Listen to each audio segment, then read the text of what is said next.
Reality Bites is about four strangers and one extreme dating show. It's about what happens when you get naked on TV, literally, but also metaphorically. It's really, and it's about the fallout for not just the contestants, but the people around them, but also the rest of us who might be looking at this and consuming. Are you going through life blind? This is Eyes Wide Open with Nick Thompson. On this podcast, we share knowledge and stories that build human connection while elevating stigmatized societal issues such as mental health, holistic wellness, culture, free speech, and more. All to ensure we show up in the world with our eyes wide open. Welcome, everyone, to this episode of Eyes Wide Open. Our guests today are Laura Shipler-Chico and Andy McLeod. Laura is the founder and artistic director of Gooper. I can't talk today. She's the founder and artistic director of Gooper Dust Productions, which is a London-based theatrical production company that's dedicated to bringing bold and heartfelt theater to the stage. Gooper Dust's first production is titled Reality Bites, which tells the story of four strangers whose lives are changed forever after an extreme dating reality show airs on Christmas Eve. Laura will also perform in that show as Patty, who's a recently divorced American woman who is recounting her participation on the show. And then we also have Andy, who is an actor, filmmaker, and director, and he is directing Reality Bites, which is scheduled to run at the Arches Lake Theatre in London, England, from July 8th through the 20th. And I am excited to have you guys here. But before we get started, I just want to be conscious of the fact to let everyone know that and disclose that the UCAN Foundation and Gooper Dust have partnered up for the Reality Bites production. UCAN is going to be a sponsor of the show, and then I will also be participating in a Q&A on, what day are we doing that again? Is that the 10th? July 10th. That's right. That's July 10th, right after the July show. 10th. Yes, July 10th, right after the show, and I promise it's on my calendar. I just don't have my calendar in front of me. But thank you guys for coming today. Welcome. How are we doing? How are things going over in your neck of the woods? I know you've had a heat wave. I know, Laura, you're traveling a little bit, but how are we doing? Yeah, we're great. We've started rehearsals and the sun is shining, which is never to be taken for granted in London.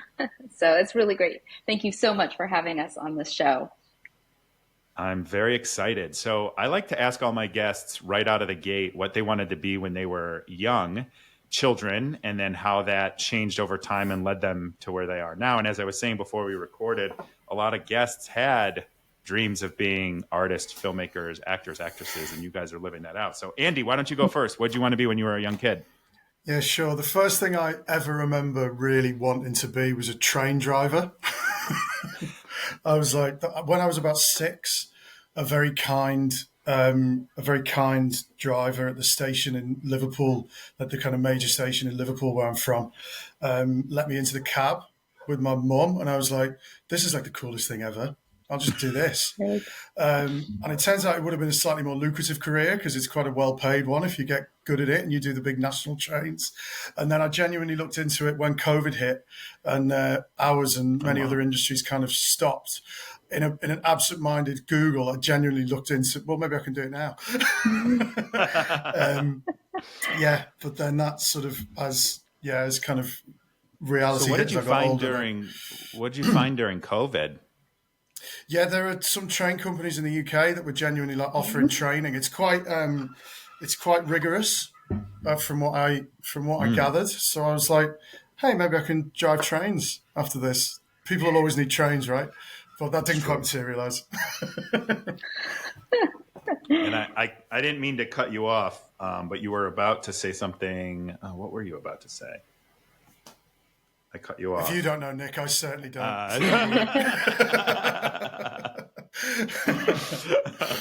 Well, that's cool. That's like right on par for the course. I think there was probably a point in time where I was like, oh, I want to be a conductor. And I remember probably because of Back to the Future 3. If you guys have seen that movie. Oh, yes. The train in the old wild, wild west. So that's very, very interesting. Very cool. I love that you almost came full circle and went back to it. I know. What a different... We wouldn't be here now, though, would we? So That's true. That's true. Laura, what about you? Well, I'm going to be boring and say actually when I was a little kid, I wanted to be an actor, and I would play out all of these stories, and my grandfather would write poems for us on our birthdays. And I remember so many of his poems through the years were all about like all the world's a stage for Laura, et cetera, et cetera. But I Oh. didn't become an actor at first. And for many, many years, I grew up living in conflict zones. And so Mm. that kind of led me toward doing work in peace building and supporting local peace builders in conflict zones. And I did that for many years, took a leap, and became an actor. And now I'm also a producer. What was your catalyst for taking that leap? I was taking a leave of absence from my job to work on a book, and Mm. somebody told me about some acting classes that were at a local professional acting school, but it was just a 4-day workshop. And so I called up to say, "Can I sign up?" It was in 2 days. And they said, "Sure. Do you want this to be an audition for our 2-year professional training program?" And I was like, do I have to do anything different? And they said, "No." And I said, "Okay." And then I got there and I realized that most people were there to audition for this thing. And I loved it. I'd never been taught by professional trainers before, and or professional drama tutors before. And I Wow. loved it. I loved That's it. awesome. And I also thought there's no way I'm going to be offered it. Of So I course. just relaxed into it, which is, if only I could bottle that, right, Andy? We could just bottle that, then we would get all the parts, but we I can't. know, So, yeah, it's not really money. but Doesn't quite because I work like really that, thought there's no unfortunately. chance, they offered it to me, That's and I said awesome. yes. Yeah. That's awesome. And then how did you end up deciding that you were going to become a producer and start Gooper Dust? This is, um, I feel like my biggest decisions in life happen kind of in a moment, and it's not something I necessarily weigh up. And in fact, this is fairly, you know, it's risky in a way because we Hmm. started without any seed funding, but with the really strong um, kind of ethical promise Yeah. to pay all of our artists fairly. But that's very hard to do in fringe theater. But we've made a promise and we're going to do it. And people are coming forward and people are supporting the cause. And I guess the main reason that I wanted to found this production company was because I see a gap in the theater world in London. The West End shows are put on basically by four big mega companies. Mm. And then there are a handful of bigger, more established production companies that put on off West End shows. And then there are a whole series of vibrant fringe theater, small Yeah. little companies, but they mostly can only do profit share, and which means that a whole slew of talent is excluded because not everyone can afford to be in plays if Hmm. if they're not being paid a living wage. And so I wanted to try to do my small part in addressing that gap. And then the other gap was there's very meaningful theater that is being done, but we don't always make the connection between what we're seeing on the stage and the lives that we lead. And I really want to Mm. do theater that inspires change and sparks action. And that's part of where our collaboration with UCAN comes in for this production. Yeah. I mean, absolutely. And I think Reality Bites, which we'll get to in a minute, is the perfect way to do that because it is definitely a social commentary on the impacts reality TV has, not just about the cast members or the participants, but also about some of the adjacent people in their life. But before we go into that, Andy, I want to hear a little bit about your filmmaking and acting, and then how you and Laura got connected for this specific production. Yeah, sure. So I started out in theatre as an actor. Really, I kind of moved. I went to university to study drama because I was a bit. My teenage years were a little a little turbulent, so I didn't really know what I wanted to do. I didn't really have, beyond the train driver ambition, I didn't really have much ambition after that. So I kind of, but I always kind of, my parents always encouraged me to do youth theatre as a kid and stuff. So I kind of found a community through that, but never really thought about it through as a career. And then, went to university to do drama because it was something that I was just interested in plays and like kind of how they worked and stuff. And film and TV didn't really come into it at that stage. And then, did some productions at university and was like, this is kind of cool. Maybe I'll, people seem to slightly enjoy what I'm doing. So I went to drama school and trained, and then I worked with a theatre company in London for the first sort of 8 years of my career. There's a devising company. I was really super lucky, fortunate way to kind of start my career, really. And then, I kind of got involved with a theatre company in London called Director's Cut, which kind of pair professional writers, directors and actors together, or connect them to work on kind of new works. And through that company, I met a film producer who put a lot of faith in me to direct some of their content, and then that's where the kind of film career started. And I met Laura, and I met originally through that theatre company. We worked on a couple of kind of short form projects as sort of actor director. We met originally online, and we just sort of got on, right, Laura? We were like, this sort of works. And it's nice to, when you connect with people in our industry, it's really, like in any industry, really, it's kind of precious. You kind of build this kind of like amazing array, this kind of community around you, really, and this kind of amazing array of people, of which Laura was one. And I'd had quite a fortunate, sort of last sort of year, 12 months have been fairly busy on the kind of directorial front. I've had a couple of things. Just recently closed a production in London, and I have a film in post-production and some other, bits that have been happening.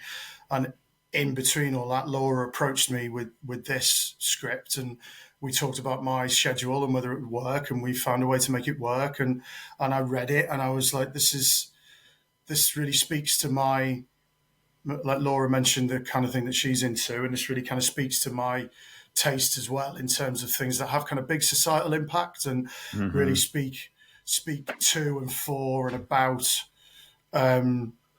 real people that are kind of going through real so what's the word I'm looking? I was going to say kind of nefarious activity, or ill-treated or oppressed in some way, exploited, all of that. 100%. All of that stuff. And to work with Laura in that capacity, and also knowing that Laura was going to be in the show, so we already had a shorthand in that regard. And I totally kind of, she really sold me the kind of vision from a production sense. So I was like, let's do it. This is something that has real value. So that was kind of the journey, really. I find myself. Oh no, go ahead.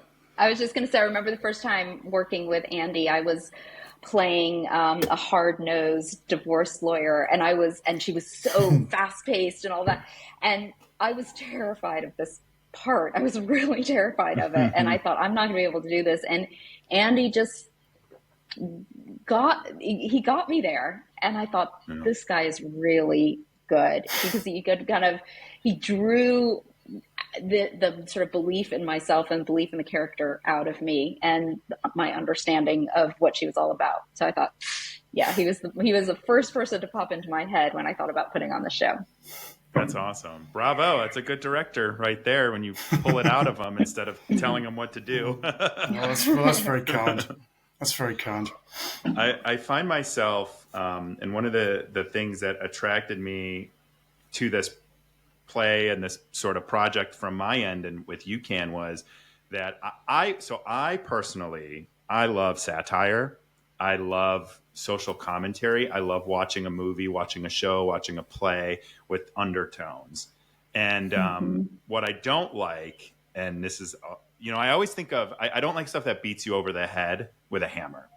And I'm going to use this example. It's a very controversial example when I share this, but the movie Crash if you've ever seen the movie Crash from like 2003, at the time I was like the only person in the world that hated that movie. And I was like, this movie, like there's one part of that movie that like made me feel something. And it was, and I still think about it. I don't really even remember the movie that much, but like there was a moment when Sandra Bullock was saying to her friend that she just feels so alone. And her friend was like, yeah. And then just went on talking about herself. And I was like, that moment right there was so much more interesting than them beating me over a head about racism for 2 hours. And so what I liked about Reality Bites is it leaves a lot for you to sort of see how you feel with it. And I think I shared this with you, to the listeners. I talked to some of the cast in the production last week already? I don't even remember. It was very recently. Week.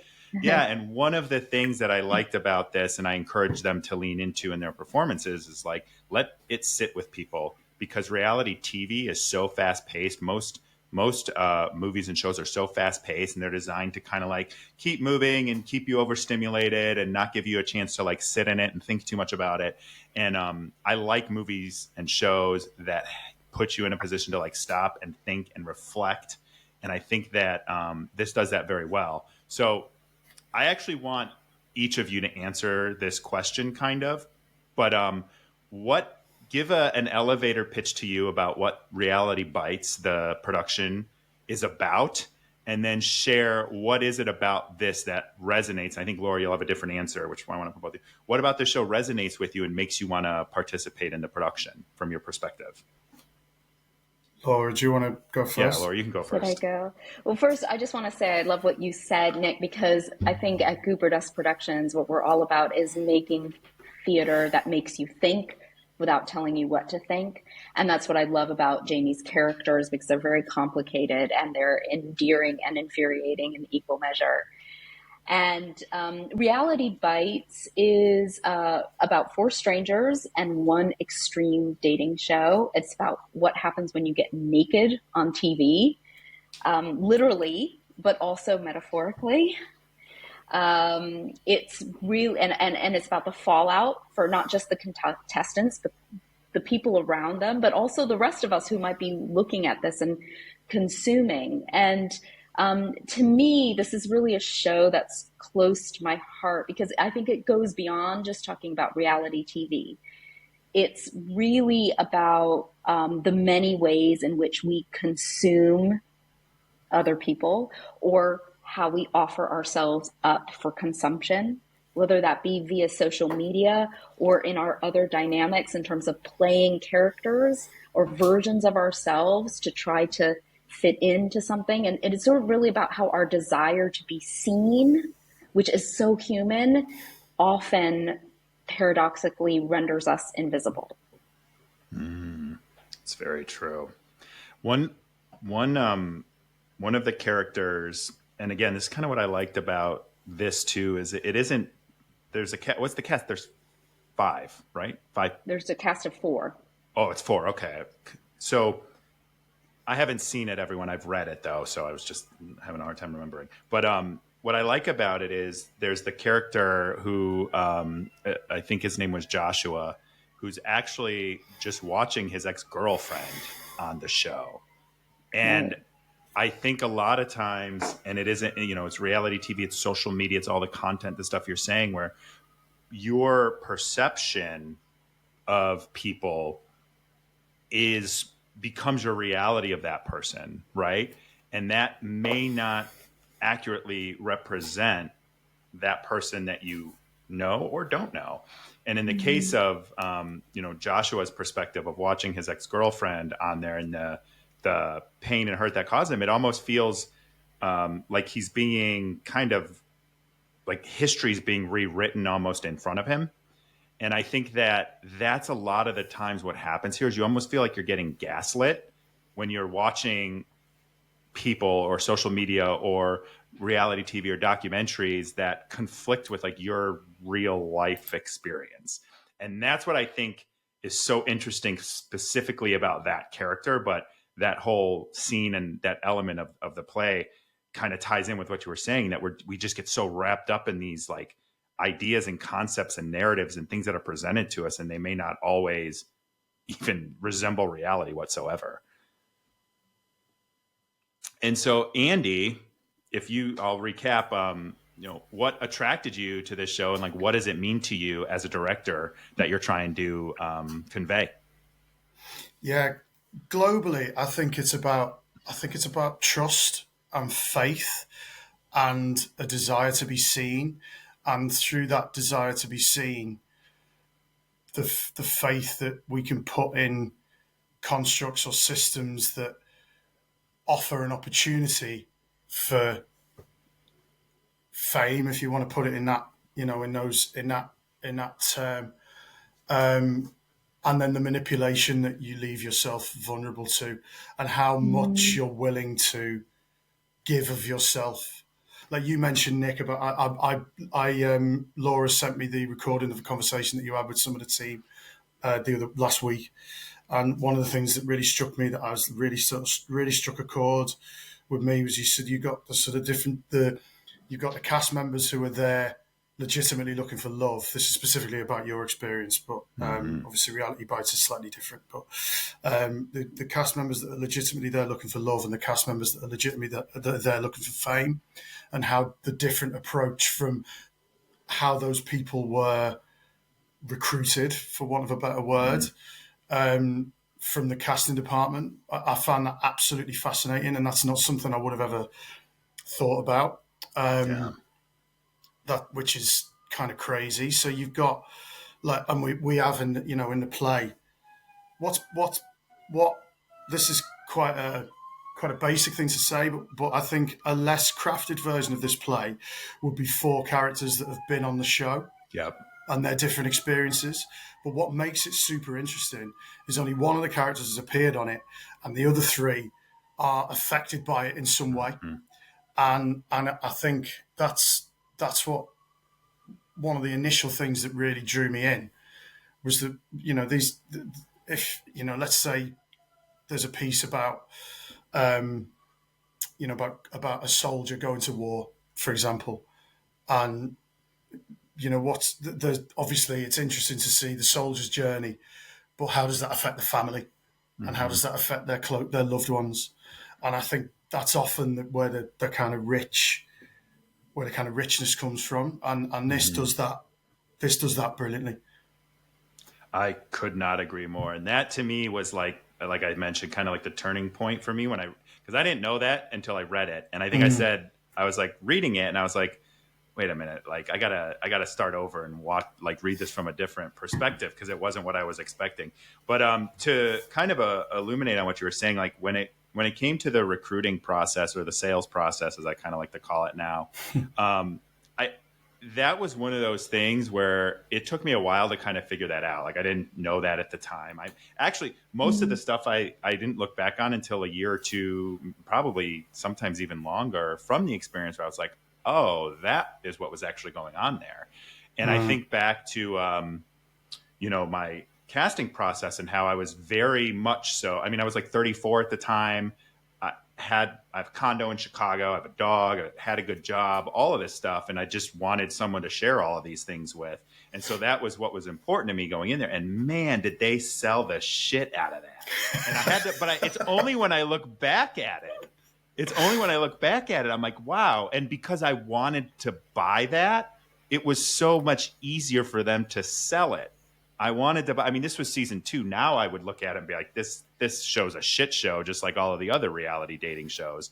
But like at the time there was, one season, and it was, kind of successful, and the people seemed normal, not like people that I, would imagine on The Bachelor or some of these other shows. And so when I look back at it, I was like, man, they were selling me this idea that this was a legitimate way for me to find love, and that was what all of the women on the other side were there for as well, because they're different. But then learning over time the way other people get recruited and sold to, it's a total, they're selling you exactly what you want to buy. And if you want to buy fame, they're going to sell you fame. If you want to buy love, they're going to sell you love. So it's very chameleon in that casting process. And I think that, so I just wanted to clarify that. But one thing, back to Reality Bites and the whole impacts that these things have on other people, that is something I didn't know until after. There were times once the show came out that like there were people in my circle or in my ex-wife's circle, and they were, I mean, the I call them like the online mob, but the online mob, like they're not afraid to try and get people fired from their jobs. They're not afraid to totally like try to smear you on Reddit, so that the only thing that can be found on Reddit, whether it's from bots liking it or upping it or whatever it is on Reddit, I don't go on Reddit, to whatever, like they'll just sit there and try to make that the narrative on a message board, whatever they want or whatever the show's producing. So like these elements of things do impact other people to the point where, you know, your brothers, your sisters, your moms, your dads, all of those people can become victims of something they didn't even ever sign up for, like literally didn't sign up for. And I think about that because I didn't at the time. I was like, this is just something I'm doing. I told my sisters, I told my best like small group of friends. I didn't tell anyone else I was doing this. And so I didn't think about the ways that it would impact other people just because they knew me. It's just not something that you even think of. And, you know, I can't remember if I said this here or another. Like I've had several ex-girlfriends reach out to me post-show, all very positively, right? Wishing me luck, congratulating me, checking in to make sure I was okay after everything. And, you know, I never really thought about how it would impact them or if it would impact them. You know, so I that's what I like about this play, is that it really gives that outside perspective of the way something you can choose to do. And it can be on social media. It could be in this, you know, small world of your life, but the things that you do can have such an impact on other people. And, you know, until you kind of open up your psyche to that, I think that a lot of unforeseen things impact people that we don't think about. That was a long way to get to that point, but that was kind of that was something I really just loved about this, because I don't think it would have been as interesting if it was just 4 cast members sharing 4 different experiences, maybe some good, maybe some bad. Cool. Like, I don't think we need that. I think we need this. So that's my take on that. I don't know if you guys have anything you wanted to add. I think that is so interesting. And I think that is one of the themes that's indirectly addressed by this show, or certainly by the partnership between this show and UCAN, is this idea of the online mob.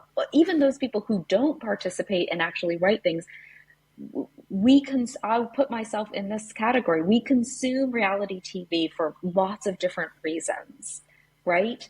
And one of them might be to feel better than the people that we see on there, that we project onto them. Yeah. Either that they're villains, or, oh, they're sweet, or, oh, they're, you know, but it's an oversimplification and a projection that I find deeply, it's very human. We all do it, but because of social media and this massive surge in reality TV, it's become particularly amplified. Yeah. And I think that it is a part of what is happening in our societies right now in terms of really othering and disconnecting ourselves from our own sort of human complexities and dividing and polarizing. And I think it's a part of a similar theme and a spectrum. I actually completely agree with you. And I have shared this before on this show, but when I came out of this show and, you know, I had done a good job of being in therapy myself and having good people around me at that point, and this like opened my world to how much people do project, how much people get so involved in like other people's drama and other people's stories. And I think with reality TV, what's unique about it is that it kind of democratizes fame. And so when people see me on Netflix or other people on Netflix or other shows, and they were just normal people before that, it kind of, they see themselves in that. They see themselves in those characters, like you said. They see that that jerk up there reminds them of their ex-boyfriend, or that, you know, cruel person reminds them of their ex-girlfriend or their ex-partner, and said something or did something that like triggered that in them. And then you got the internet, which kind of gives you a mask to say and do things. And so people can go, and some people even have like fake accounts to do it, go and they spread cruelty, and they're mean, but they really just need to look in the mirror. And this is where every time a new season of Love is Blind comes out, I post friendly reminder when I feel like the dad of the internet, but it's like, here's a friendly reminder, everybody, these people are human beings first. This is a crazy situation. And if you find yourself wanting to say something, stop, check in with yourself, and ask yourself what this is really about, because it's about you. So I think that is very, very well said, and very, very well put as kind of like an underlying message. Andy, I wanted to ask you, as a director, when you're directing, so it's monologues, right? So the show, each character has an extended monologue. When you're directing such elongated scenes with individual characters, spending so much time with them, what's your approach to, you know, Laura said you were able to pull things out of her. So what's your approach to directing, you know, a play with such strong characters, but it all kind of happens at once in an elongating format? Yeah, I think the biggest strength with any of that stuff is the actors, right? Like they're the guys that embody these people and make them human and make them whole. And I go in with my own sort of ideas of who they are and how we might present it and how physically it might look and how they might move and how they might interact with the world.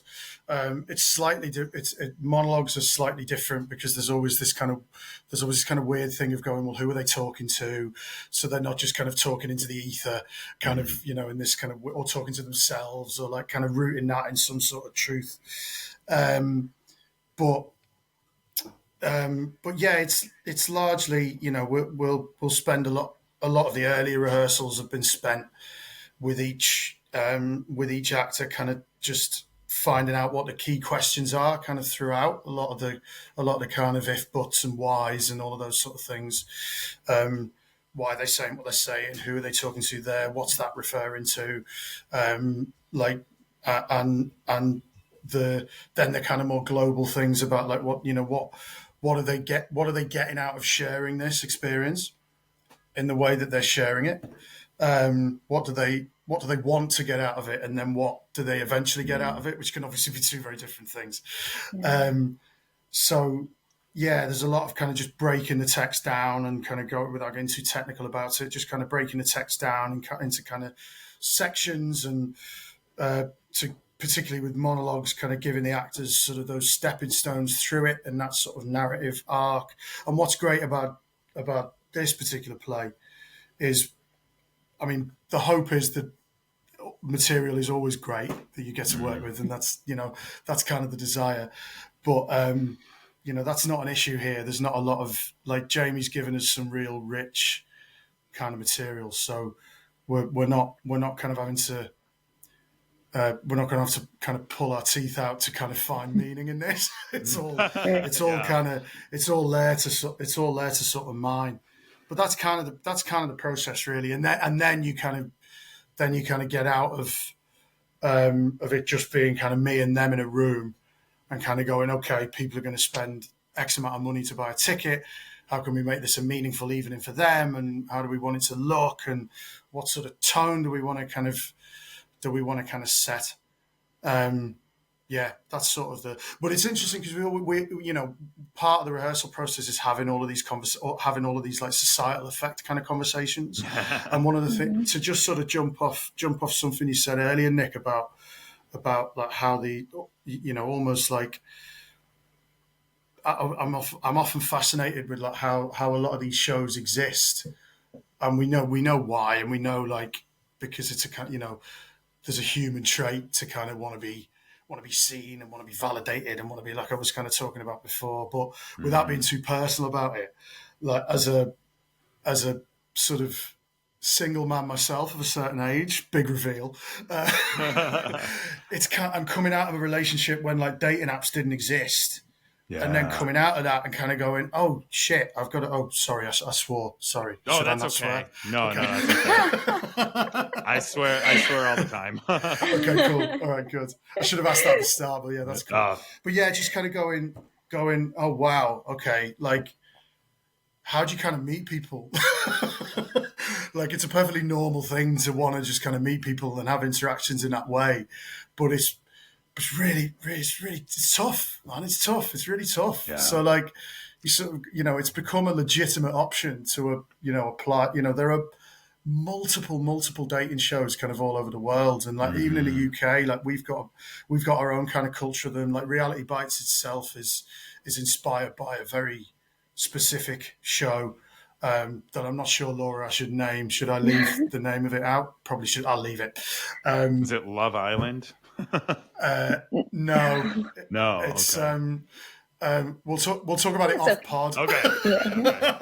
I think actually now I think Laura may have told me at one point. That's totally fine. We don't have to say that. Yeah, but it's like people can come see the show and they'll see. Yeah, totally. But like the people would take it as a legitimate option to go on TV and literally bear all, both physically and emotionally, as a legitimate option to sort of find either love or fame or whatever the end goal is. It's sort of mad. Rambly points, a very simple question, Nick, but there we go. My character says, my character as the one character that does go on the show, she says, I didn't want to go on a dating app to meet other people. That just sounds too awful for words. Yeah. I'd much rather put my faith in television. It is. Yeah. I think Andy would probably agree. Yeah, 100%. But yeah, happily go on TV and take my clothes off. Totally. That's cool. Right. She'd rather do that. It's called rock bottom. That's what it's called. Yeah. Yeah. Like, nothing else is working. That helps me and my character, because that's one of the things that we were talking about. Why does she go? Why is she so drawn to it? And Andy, just in terms of his direction, we, in our first rehearsal, we were going through the text, and my character jumps from this to that to that to that, and so Andy was really helpful. He's because I was having some trouble with the transitions, and he's saying, well, let's think about why is she jumping from in each moment, very specifically why. Why is she changing? Is she changing because she's just distracted herself, or she wants to keep the person from leaving, or she's about to go into something that's really painful and she pulls herself back. Right. So I found that so helpful in making those transitions and those shifts of thought natural and real. So this is an example of what he does. So why did Patty go on the show? Patty has That's left. Such a good question. It's a very good question. Very good go on, question. Laura. Show the work we've been doing. Go on. Yeah. Well, why she thinks she goes on the show and why she ends up believing she went on the show are sort of, it's two different things. But she is the most unlikely person to go on a show like this. She is deeply Christian. She left her husband and her 3 kids back in America and moved to the UK after 30 years of marriage. And I think when she saw that show and saw people just bearing all, I think she thought, oh, that strips everything away. It's pure. It's holistic. She literally says those things. It's pure. It's holistic. She wants to meet someone. She wants to just say, this is me. This is how God made me. This is how God made you. And I love that about her because she comes so naive and so sort of hurt and hopeful in equal measure. And then what happens is the play. Yeah. Which everyone should go see again. And I think what's interesting about that reason for her is obviously I grew up Catholic, like went to a Catholic school, thought I was going to be a priest, like pretty Catholic. And I think when you grow up in a religious setting like that, for me anyway, I know that there's a lot of shame that comes with that. And Yeah. with that shame comes a desire to be seen without the shame. And if she's able to strip herself and literally down to absolutely, her birthday suit and sort of release maybe some of that shame and some of that, I hate to say like religious trauma, but I think it can get to that point, even if not in this case.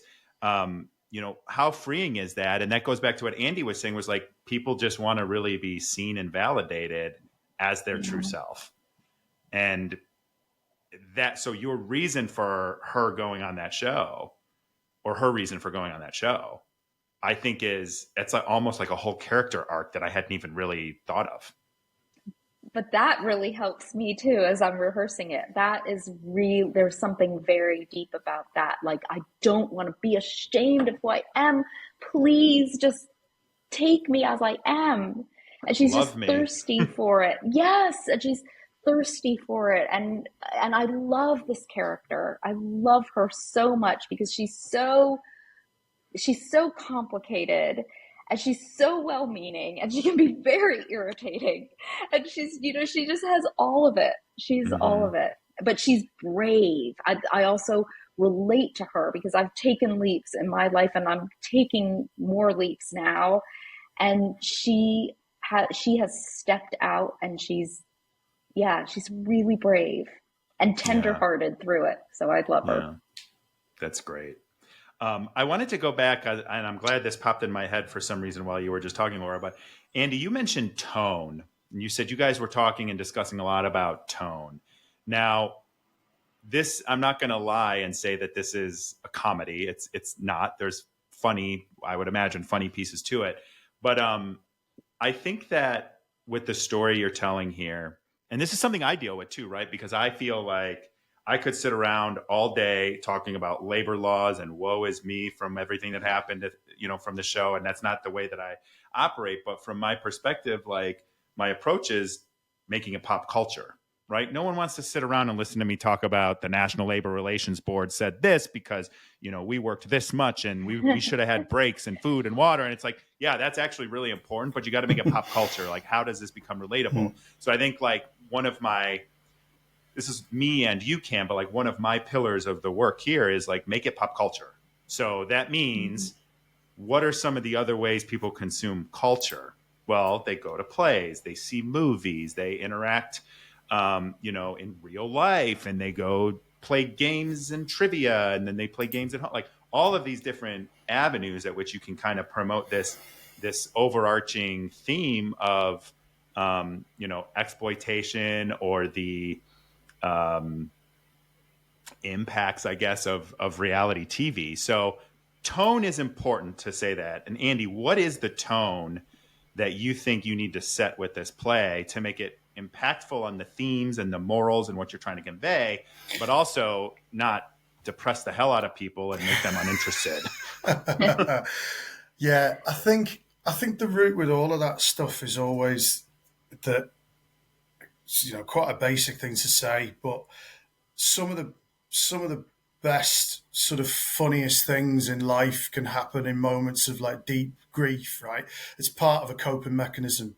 Is, we use as a species, we often use, in some very extreme circumstances, we use humor to kind of diffuse, to try and make other people feel better, to try and make ourselves feel better, to try and distract ourselves from a situation that we're in, and all of that sort of stuff. And I'm not saying like you say, Nick, like this play isn't, it's not a laugh a minute, and we're not mining it for, for all of that necessarily.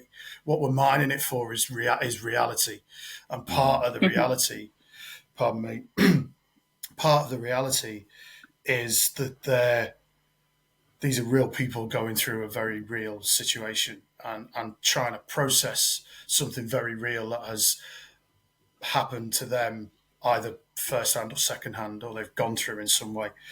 And one of the brilliant things about one of the oh sorry, hang on 1 second. I'm just going to pause. I'll pick that up again. Yeah, there we go. Sorry, my bad. That's okay. Laptop did something strange. Yeah, one of the things. So, in terms of the order of the monologues, right? Chris is the first character we meet, and I won't spoil too much about Chris's journey, but he explains what's happened to him in a very humorous way. He's a natural as a character. He's a natural orator. He's a natural storyteller. It's borderline stand-up comedy. Like he's setting up a joke and he's paying off a joke as a character. So that really helps because it kind of settles an audience in. And then once you've got an audience in that regard, they're then more susceptible to being pushed in other directions in terms of drama. Mm-hmm. So that's kind of one of the gifts of the rhythm of the piece. And you know, I'm Patty saying to, as we got Laura here, like Patty saying hello God every time she mentions God is funny.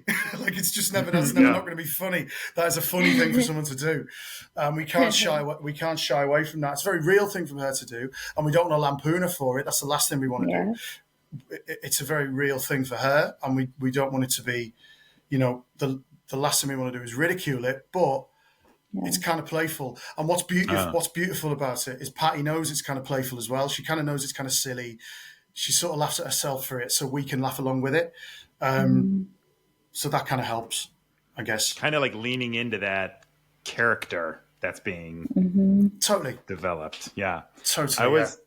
I was on a panel last night, more so for true crime, but I'm realizing the lines are very blurred between documentaries, true crime, content creation in general, and you know, reality TV, because there's so much content about the content these days. And so I was on this panel last night, and one of the things that I think was so interesting that came up as a question from one of the audience members was, how did they phrase that? It was, what is the, like basically it's like, it was more so about how in reality TV, or even as, you know, someone who survived a like literal assault, how do you balance like kind of being true to yourself, but also leaning into this character that the world sees you as? And, you know, for example, like one of the things that I try to teach people that are on reality TV is to like separate yourself from what you're seeing on TV, because like it's not you. It's very curated, which is something I think that is, you know, kind of a theme of this. But what's interesting is like some people, I think maybe if they get a villain edit or they get kind of known for this one niche thing, they feel like they have to show up as that all the time to keep, whether it's the fame or the audience or the followers or whatever that is.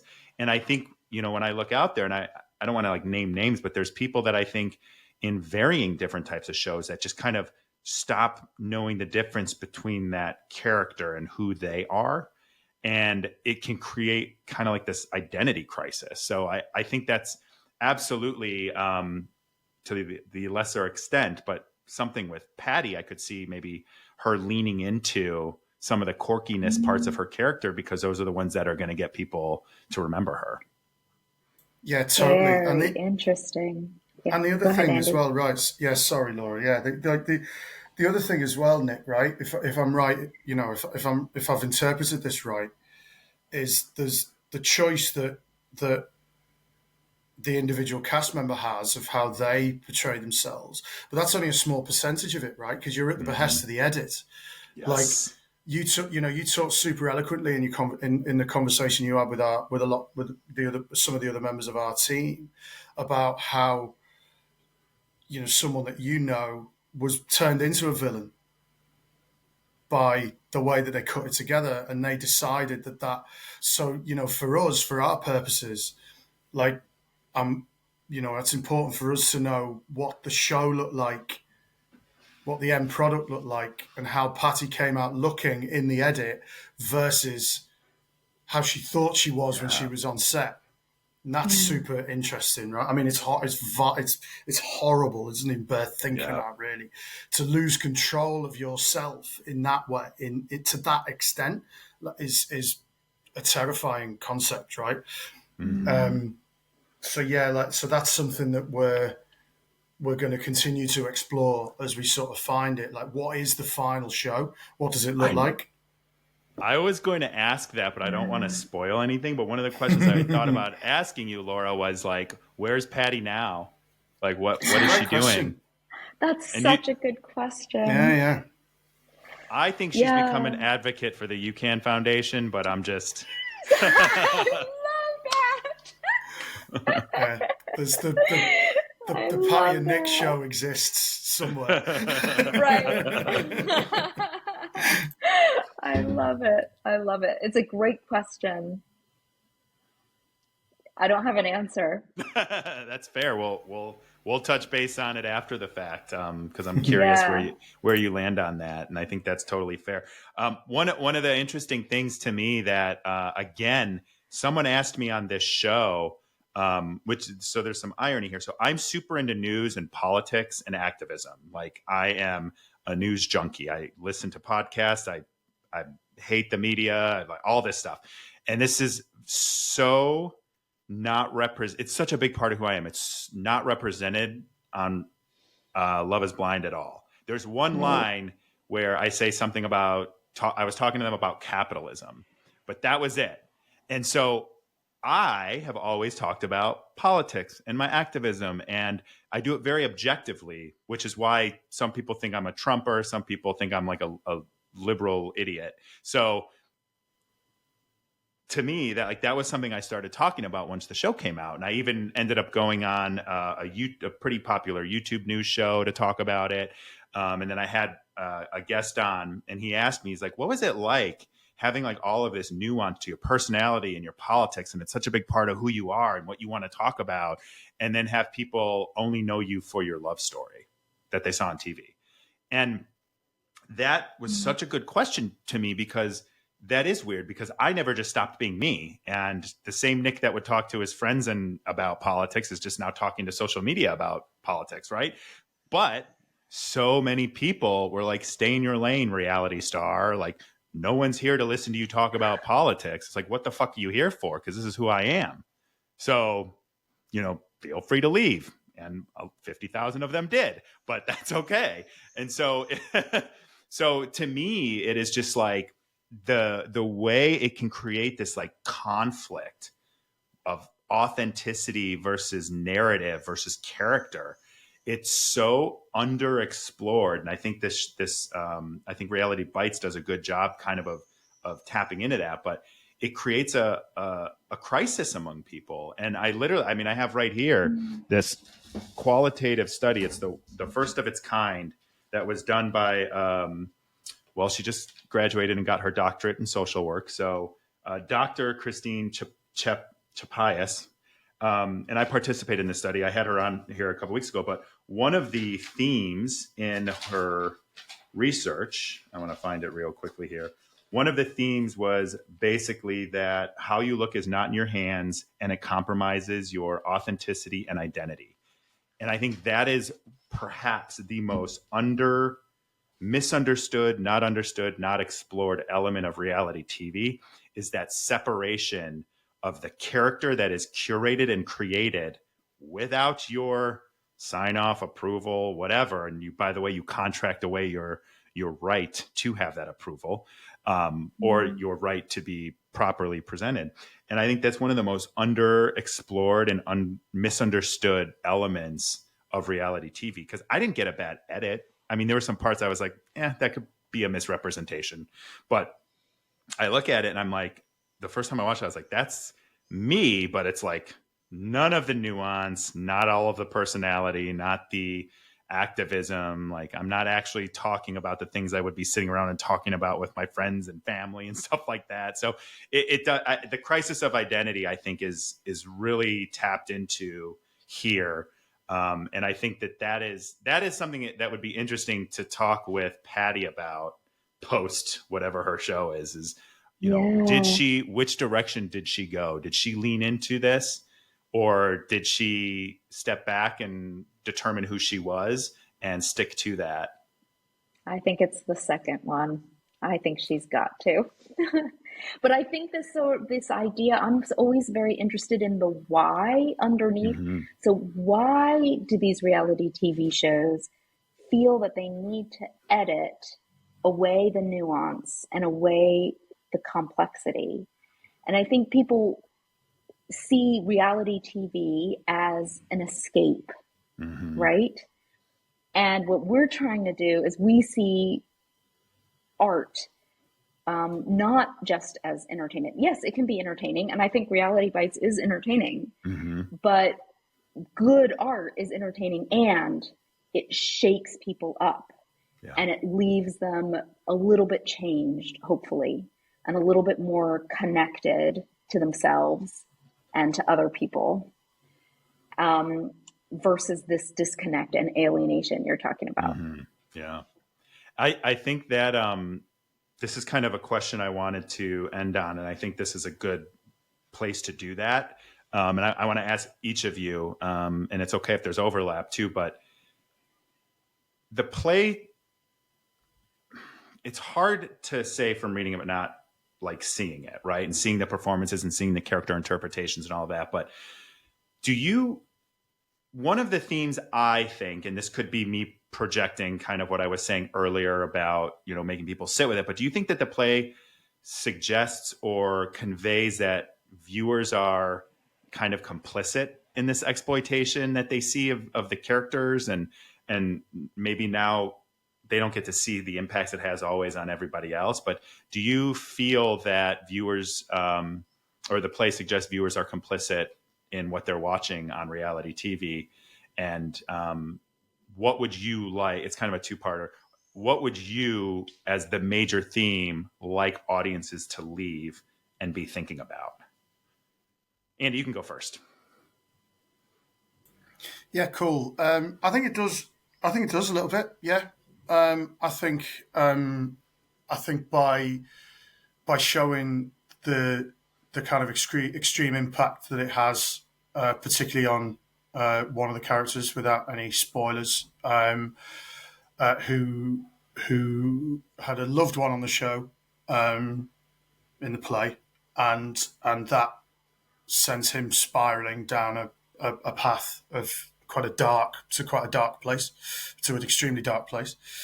And I think what it's doing, and what would be nice, because I think it's a bit like, whatever fast food, junk food, whatever you want to call it. There's a place for Michelin star restaurants. There's a place for fast, quick, easy food that is barely digestible, right?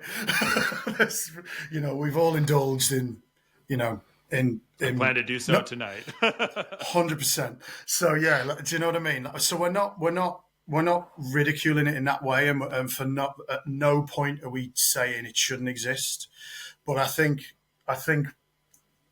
what we're trying to do is to sort of maybe just get people to sort of hang back a beat and just go, look, these are real human beings.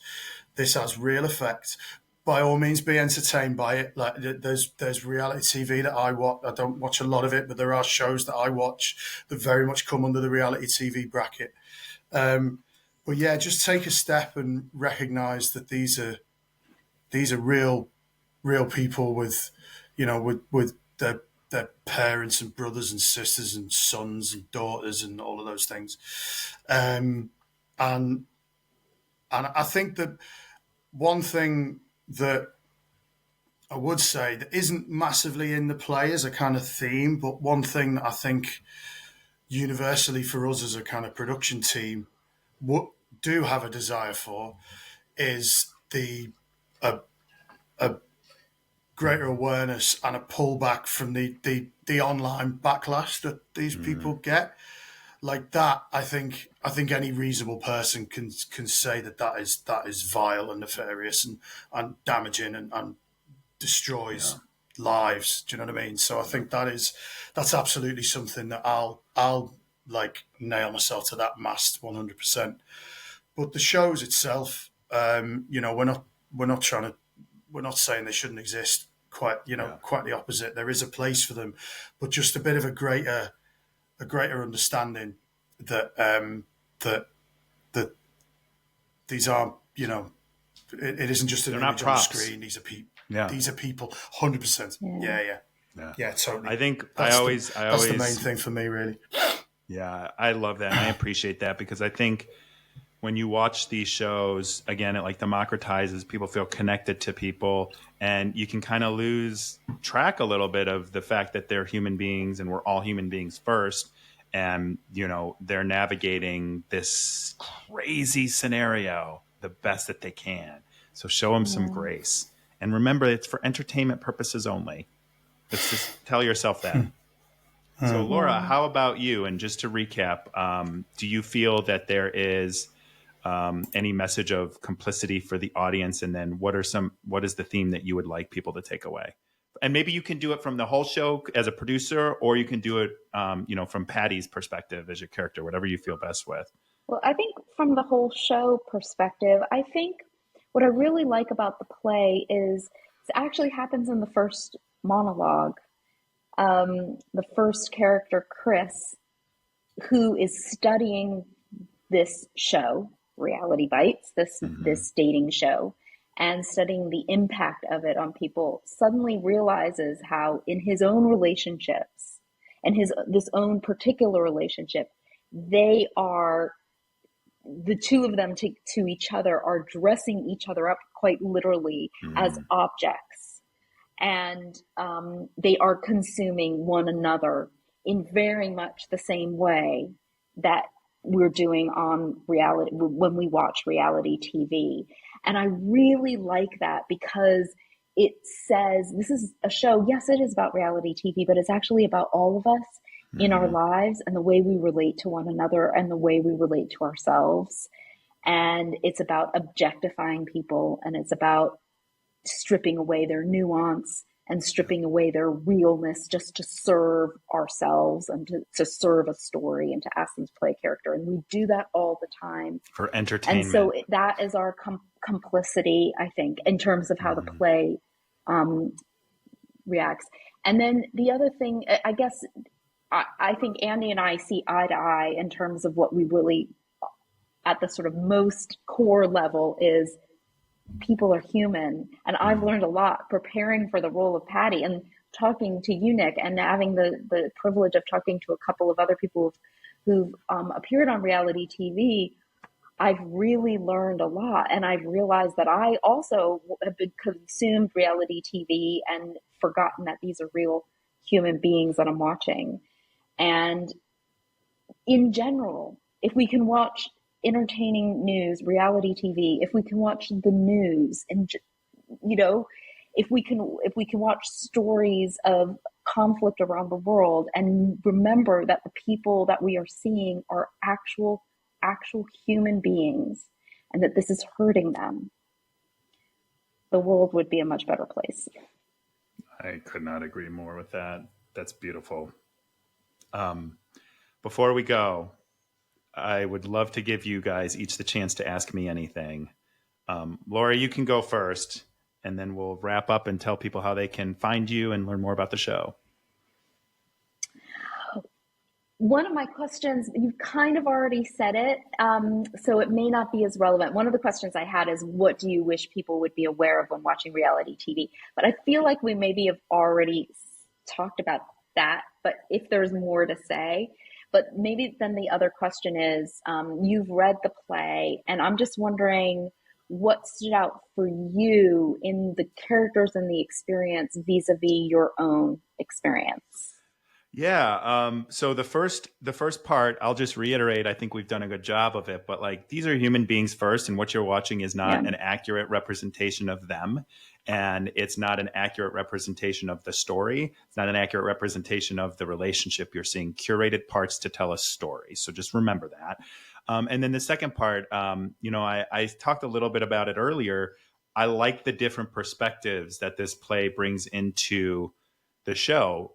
In the work that I do with UCAN and the people that I talk to, it's very much a um, participant, cast member point of view of the world. And so Mm-hmm. it was very refreshing for me to see the character of Joshua, to see the characters that are not participants in the show, and that it was actually just Patty and all of these things. I think the part that kind of stood out to me the most, relating to mine, wasn't even anything specific other than sort of the themes of like what's authentic and what's not. Mm-hmm. Because for me, every which way coming out of that show, I was being pressured to be something that I wasn't, or that was just a tiny piece of my personality. And I think that, we've talked a lot about it, but I remember, and I've told this story before too, but I run out of stories. So I just repeat them like I'm my grandpa. But, there were brands that wanted to do brand deals, promotional deals and stuff. And it was a lot of money. And I looked at it. I'm like, I'm the guy that made my own toothpaste, and that was a part of my storyline on Love Is Blind. Nobody's going to believe me if I'm promoting this shampoo, because they would know that it's not authentic, right? So I dealt with these pressures to change, and I remember my ex and I hired a publicist, and they were great. Like I love them, but they were like, well, what are the things you want to talk about? And I'm like, I want to talk about news and politics. I want to talk about health and wellness and living, holistically and all of this stuff. And, sure, I'll talk about sports too. I enjoy some Chicago sports. And they were like, well, you can't really talk about those things because news and politics is too dividing. The holistic health stuff is going to alienate big brands. And I was like, so you just don't even want me to be me? And so if I wanted to make money out of this, or I wanted to, take advantage of some of these opportunities, I wasn't allowed to like show my full self. And so it was a conflict at the time because, again, a lot of money. Your star never shines as bright as it does, or will never shine as bright as it will again. So it's like you got one chance to hit the ground running. And I just couldn't. I didn't ever want to leave who I was and become something else. And I think the fact that I was able to stay true to my character and my values after everything that happened, everything I went through, every opportunity I didn't get to take advantage of, and then to come back and kind of like do the work that I do now and, stand up against some of the bad stuff.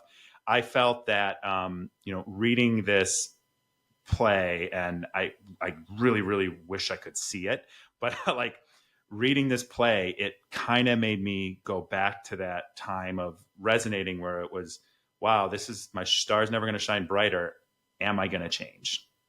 And again, that's like not anything specific, but it kind of took me back to that and the authenticity elements of this, and like what's real and what's not, and how do you decide, what you're going to be. So that was a long answer, but that was what it kind of brought up in me, is those opportunities and the pressure I had to change or not show my true self. And it just something that was, at the time really hard to overcome, but I'm so glad that I did. And this kind of made me think about the pressure of that time. Oh, thank you. No, thank you. That was a good question. Andy, do you have anything you want to ask? Yeah, there's just a quick one just to lean on. I'm very aware that we've gone over the hour, so I'm very sorry, Nick. Oh, don't. I'm hosting. This is on me. This is what always happens. It's a good conversation, and then it's totally, like whatever. Totally. Yeah, but just sort of jump off something you said there that actually leads into my question quite nicely, is that the that bit of like what you're talking about, that conversation with your publicist is like super interesting to me, because you're like, these are all the things that make me me. These are the things I'm interested in, and these are the things that I speak with passion about. Oh, you can't do any of that. You can't do any of that stuff. Like, ooh, yeah, Too, I don't think. yeah, because it's too divisive, it's too opinionated, and like the only times you ever get on these shows, really, that's fast, because a lot of it is quite like middle ground stuff, right? And the only time you ever really get extreme views on these types of shows are usually the celebrity versions, when certain celebrities are on there because of their views, because they'll rock the boat, or they'll like, they'll say that really crazy thing, and everyone will go, oh, and then we'll get someone in who's like the opposite of that view, and they'll have an argument, and that'll all be cool and interesting TV. But like normal people, quote unquote, don't really get the opportunity to do that on these things, do they? But my question's kind of related to what you were talking about with the contract, and when you see that contract from your perspective, and when you see all of the things that you're going to sign away potentially in terms of your image rights, your whatever, whatever that looks like. Here's all these. Here's a list of things you're not going to have any control of. What, if any, part of you looks? What's the bit where you look at that and go, "That's okay. That I'm kind of cool with that." Is it like that, or do you like? What's the kind of moral question there? That's a really good question. So I read the whole contract. It's like 30 pages. I read through that part, and I literally told myself, I act with integrity. I'm a good person. They're not going to have anything. They're just not going to have anything. Yeah, totally. They can try. Yeah, I totally get that. Yeah. And I remember. That's such human nature, isn't it? No, I'll be cool. I'll be fine. Well, here's the thing, though. One, you obviously don't have control over it, but you don't have control over the edit. But the reality is like we're all liked in our lives. Like you wouldn't have a group of friends that don't like you. If you don't like family, like you guys don't talk anymore. Like so, everybody's liked in their everyday life for the most part. Maybe you don't have coworkers or something you don't go, but like you're then comfortable with who you are. And so then to be put in a situation where maybe you're going to be with people that you don't like, or people that don't like you, or you're going to get portrayed in a way that will make people not like you, you're opening up a world that you wouldn't be a part of by being on this show. And so I think that part is always something I didn't think about. But what I remember, the reality of reality TV is my wedding day. I remember there was a lot of pressure to say yes. And we weren't sure going up until the wedding whether or not we were going to get married. And I remember thinking they are going to tell some sort of dramatic story here. And so I'm going to say I do the moment the minister stops speaking. So they can't do anything of a cliffhanger or make it look like I wasn't going to say yes, because I could tell that was the story they were going for. Was I going to say yes? It was pretty clear that was going to be the story. And so I said, I do right away. Didn't give the minister the moment to guess what happened. Edited. I'm up there sweating because it was like 90 degrees outside. Up there sweating. They're intercutting footage of me standing up there by myself before the bride even came out. And they elongate it. Is he going to say I do? Is he going to say I do? Cut. Weddings next week. Cliffhanger. Everything I thought I was avoiding by answering right away, I realized like they're in control of the edit. Like I said, I do 100%. Without missing a beat, and they did the cliffhanger anyway. I need to go back and watch that now.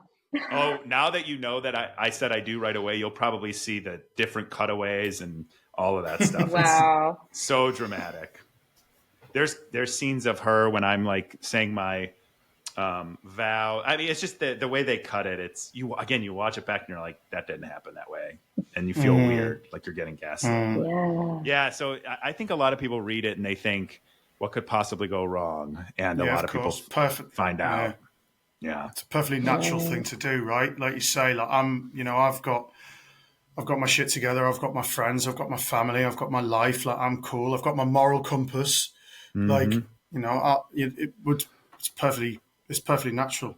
Yeah, thank you for that. That's really interesting insight. Absolutely. Well, I want to thank you guys for coming on again. This has been really great. And I know you've given me an extra few minutes here, so thank you for that. But where can people find you? And then I'll start with Andy and then Laura. And then, Laura, you can say where to find your production company and get information about the show as well. Andy, where can people find you? Yeah, so my social media is andy.mcleod at 09, and that's McLeod spelled MCLEOD. Instagram is pretty much all I use these days. I got off what used to be Twitter. I can't even say the name of it now. I call it X-Twitter. Yeah, that's quite a good way to describe it. Yeah, but don't look for me on there. I'm not there. But yeah, Instagram's a pretty good way to sort of find me. Yeah, and all of my projects, I use it. I said to myself at the start of this year, I'm only using Instagram for work, and I've already fucked that up. So it's largely a lot. All of my projects are on there, and some of the nonsense that I tend to talk about as well. And Laura, where can people find you and information about the show?